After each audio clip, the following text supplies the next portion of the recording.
The Monday band have just entered the championship section. I've been with the band for 10 years, and so I guess you could say it's taken us 10 years to get to that point.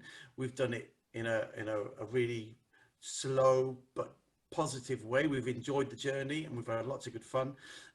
What pointers would you give to a band? I guess you're going back to your Ton Inglaus days now, for a band that's really keen and enthusiastic, with good players, to make those first strides in the championship section.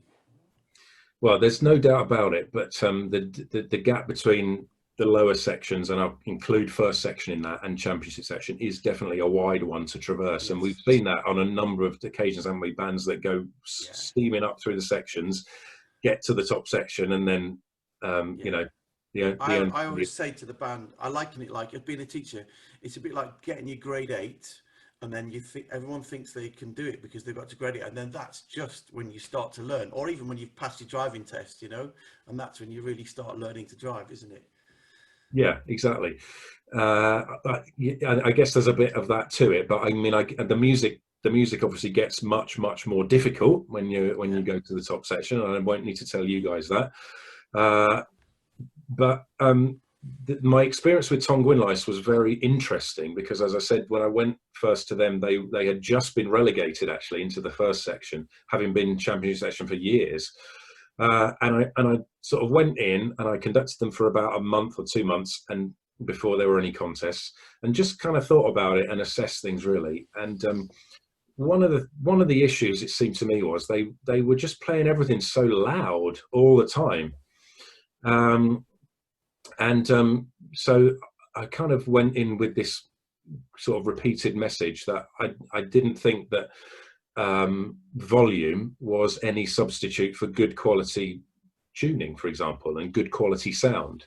And it took me about 6 months, I reckon, of just repeating this message over and over again. But gradually they played with a much more compact sound, and much more sort of well-controlled sound. And then, like, as I said earlier, they got promoted back up to the top section. And the advice that I give you really is the same as them.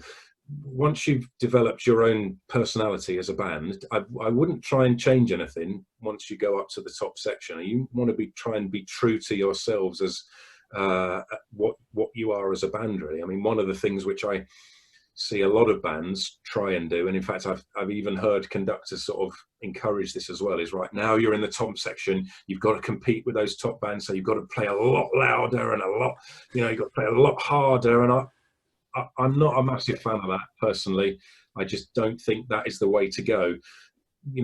Within the championship section, as within any other sections, there are bands that are better than other bands at certain things, and some bands are really good at playing with a big full sound and with control. But not every band is. So I would say, whatever the characteristics of your band are and have been throughout all of your sort of rise and success, all the rest of it, just stick with that. Yeah. And just be true to yourselves and true to your own methodologies, really, and your own principles. And don't try and be something that you're not. And if you can be convincing at what you are, then the rewards will follow, I'm sure.